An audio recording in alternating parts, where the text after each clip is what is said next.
Ymir Fritz, the founder and origin of all Titans and Shifters alike. Exactly who is she? Or was she? Is she still human? Or a spirit now cursed to wander the Paths dimension, making Titan sandcastles for the rest of eternity? Today, we're going to unravel through the lens of an anime-only's opinion of what exactly happened 2,000 years ago, and piece together the history and life of Ymir Fritz. Firstly though, I must preface that this video will spoil everything from the anime up to episode 80 and the first half of chapter 121. That being said, if my theories are correct, this video could be seen as possible spoilers for the anime-only viewers. Time will tell for this week's episode, as the importance of this episode will surely be on the level of hype as the plot twists of the basement so many years ago. If the theories I have for episode 21 of season 4 turn out correct, this is going to be bonkers. Though, knowing Isayama, there will be plot twists that will come out of nowhere that Isayama has been building towards once again from the very start. That being said, the possibility of episode 21 being a Ymir backstory episode that reveals everything, you all have been warned. 3, 2, 1, here we go.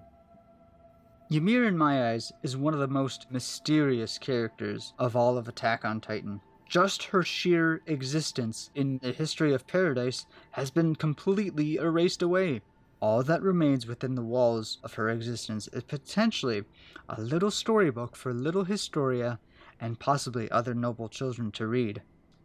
Whether or not this children's book about Krista and her wonderful adventures is public access, who's to say?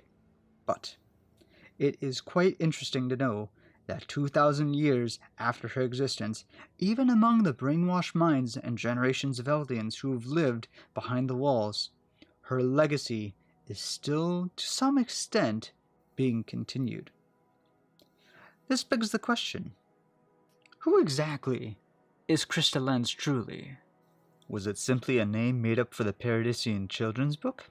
Or does it go deeper once again? And Krista was an actual person who was alive during Ymir's lifetime.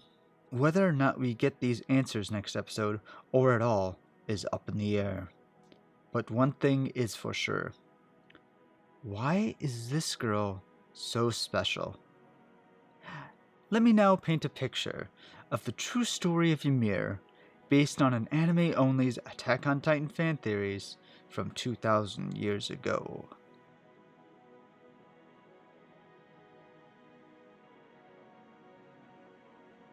2,000 years ago, there was once a girl named Ymir Fritz. She was no queen, or royalty of any kind, nor a noblewoman either. Her appearance seems to be quite plain, with a simple dress, a cloth headband, and a bucket for carrying water. Ymir was once no more than a commoner girl. She might have lived on a farm, or perhaps she was a servant to a lord, or master of sorts. Perhaps this fancy-looking man here, in the ending theme Yuugure no Tori from Season 2, is her master. Legends say, based on Kasaver's extended knowledge of Ymir, that one day she came in contact with something. Whether she touched something or witnessed something is unknown, and is up for speculation. However, that fateful day changed history forever, and everyone has felt the ripples of this event for millennia.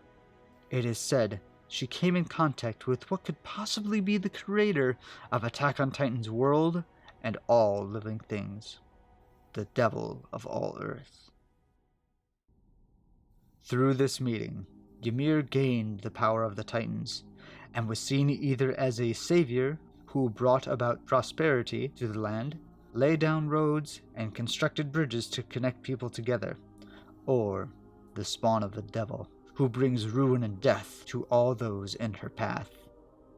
These two sides tell entirely different stories of who Ymir was and what she did with her great power.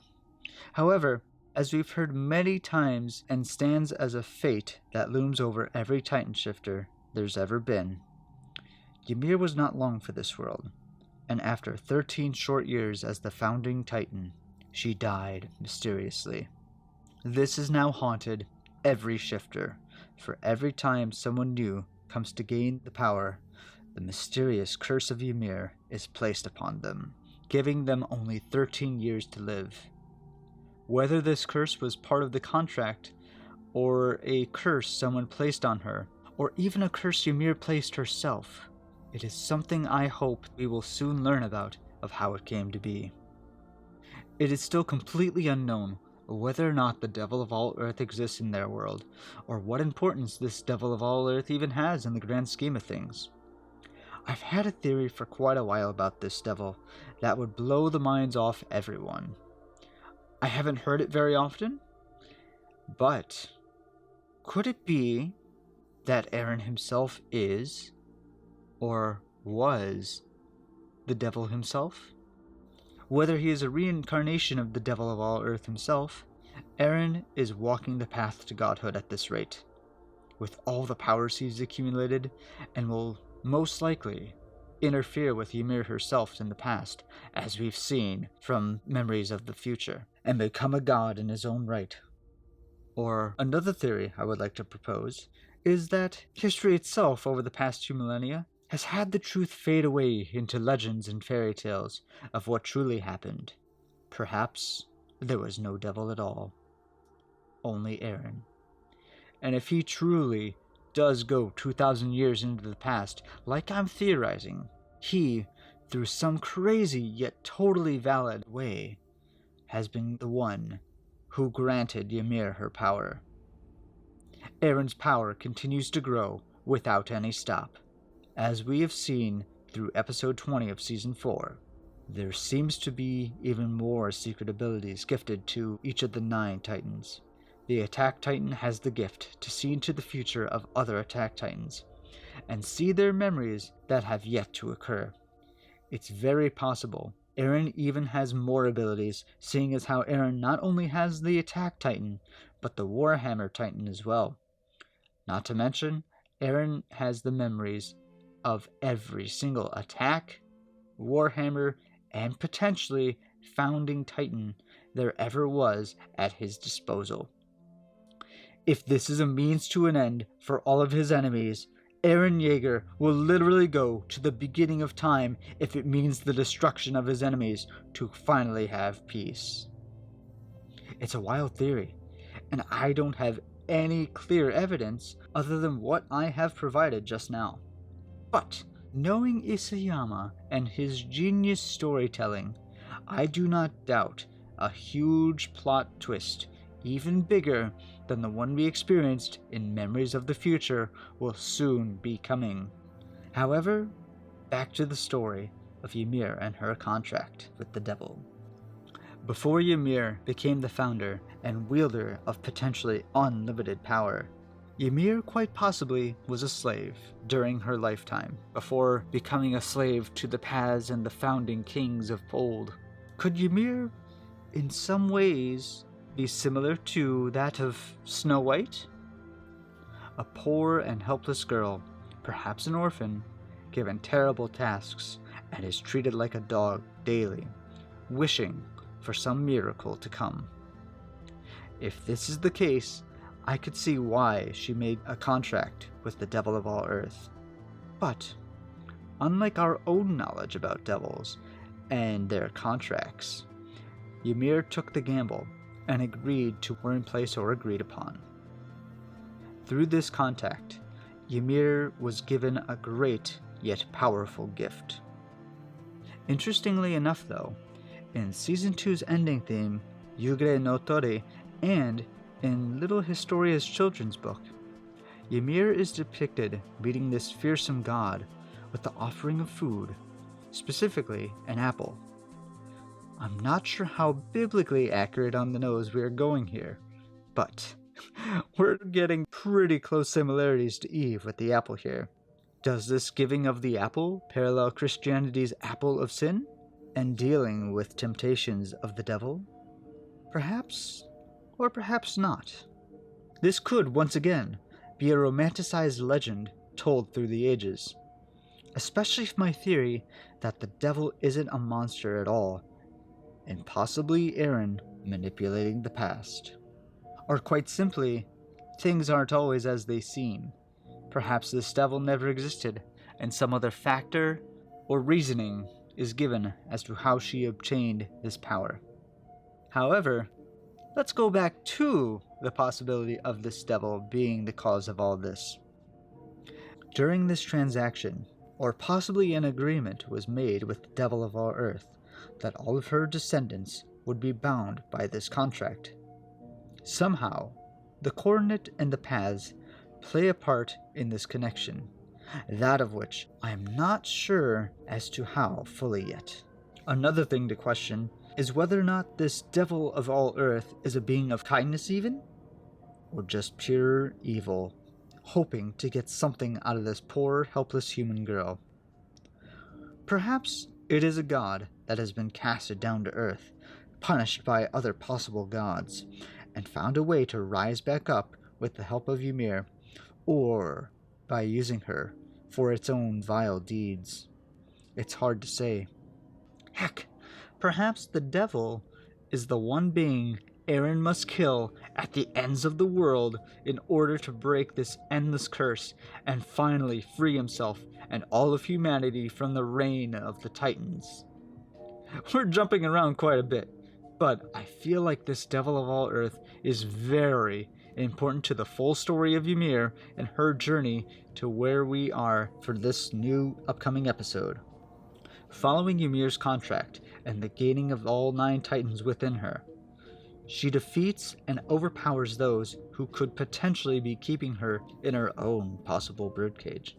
Finally free, a vast amount of people witness her might, seeing her either as a goddess come to save the world of tyranny and create beautiful things, or as a spawn of the devil, who has come to bring about desolation, slaughter, and enslavement to all neighboring lands.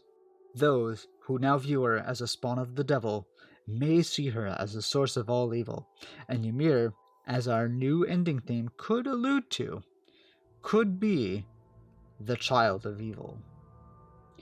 Could possibly be Eren too, but it could be both. I theorize that during her mortal life, Ymir was a kind soul and did what she could to help those in need. These being her peers, countrymen, the Eldians, or even possibly the whole world at the height of her reign as the founding Titan. At this point, Eldia quite possibly might not even be a country or an ethnic group yet. Through Part 2's very first teaser, we are given a very haunting yet cryptic look into Ymir's backstory. However, not everything is sunshine and rainbows now that Ymir now as the first founding Titan. All that I can really decipher from this is that people are gazing upon her, their arms reached out, pointing their finger at this presumably poor girl in ragged clothes and being accused of something, or possibly being called the child of the devil. In this teaser, we see what could possibly be a very interesting interpretation of a spinal cord, kind of also mixed with the nerve cell. I have no idea quite what all this means, but it looks like something you'd see in a bio class. As the poor girl is submerged in water, or what could be possibly be metaphorical to some sort of drowning, and being unable to do anything but sink. Following that, though, we are shown something that terrifies me to the bone. Hehe. Unfortunately, as an anime only, shortly after Season 4 Part 1 ended, I stumbled onto the haunting image of what I could only assume was a skeletal titan. Finally, I know that spoiler image was real, and my definitive guess is that this haunting and skeletal looking titan is Ymir's very own titan form from years ago during her mortal life. If this is her titan's appearance, I can truly understand why people viewed her as a spawn of the devil. Time will tell, though. But something tells me that the battle that we are seeing in the preview for this next episode broke out against Ymir. And tragically, this is where her mortal life most likely came to an end. After 13 short years of life as the founder of Titans into the world, Ymir, mysteriously and unknowingly to us, passes away and dies. My only guess as to her death is what we have just been shown in our newest Next Time On. What I can only guess is Ymir's final day. Upon seeing this preview, I was in utter shock as I was surprised by the imagery of a hauntingly skeletal titan. With even more evidence that Ymir lived a tragic life, most recently, in the Next Time On, something caught my eye that I'm very curious about. Are these warriors? They look very interesting in their design. I'm very curious who they hold alliance to, and if or who they are fighting. These could be Marley soldiers of old, or even perhaps Eldian soldiers. The horse's armor could possibly be a clue for us. It's entirely possible this emblem on this horse's head is a star. It's similar to that of an Eldian armband, though not as pointy.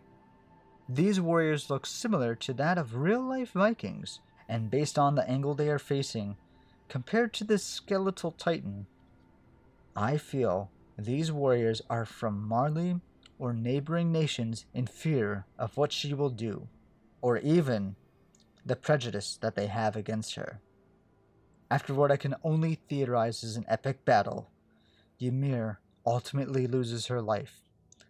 Though, instead of dying forever, Ymir's soul was split into the 9 titans. She then transcends dimensions, and through unexplained means, or possibly that contract with the devil of all earth, she is taken into the paths and becomes a slave to those who possess the same blood of her own lineage and wield the founding titan after her. Ymir, now forever bound to make titans and heal those who obtain one of the 9. And now, things get dark. If this is truly what Yuugure no Tori, the final key to so many mysteries of Ymir, is true, we have some vile things to witness if this comes to pass. Based on Season 2's ending theme, we may very well see Ymir's dead corpse fleshed upon before our very eyes. And the cruelest part is, this might even be her own family, now crowned royalty, or, knowing this series and how vile it can be, in an even sicker twist, complete strangers who seek the power of the Titans consume her, hoping to gain her power. As horrid as this sounds, the 9 people standing before the rotting corpse of Ymir are most likely the ones who will all first inherit the power of the Titans. Once again, the theme of children being thrusted into conflict they never wanted or asked for is shown to us in a very powerful way. As we see 3 children crying as they consume what is left of Ymir's body, I can only presume that this is not done on their own will and is being forced upon them. Everyone looks very content, and one man's even holding a scripture of some sort or a book up. I don't know what that could mean, but something tells me that it's some sort of prophet or someone that really believes in Ymir and is like, "It is written, we must do this." No. With that, these 9 people obtain the power of the Titans, and through greed and conquest, the newly made Eldian Empire is created off of this new found might, through greed and selfish actions. The ending theme then cuts to a depiction of Ymir as a goddess holding what looks to be a horn, or maybe a cornucopia perhaps. Along with her are the other 8 titans bowing before her as people at the very bottom of this mural or sculpture look upon them with awe. What I could only guess has been 1,000 years when the Eldian Empire had been established and was a strong nation expanding far and wide after Ymir's passing. It's possible these new people viewed the Nine as gods, and attaining their might was the path to godhood. As for the rest of the world, a new chapter in history's bloody history had been written. Eldian conquest, expansion, and rule through terror and annihilation becomes a fear for all who oppose Eldia, including that of Lago, the city that was massacred in an instant. History, however, in Attack on Titan is never quite black or white.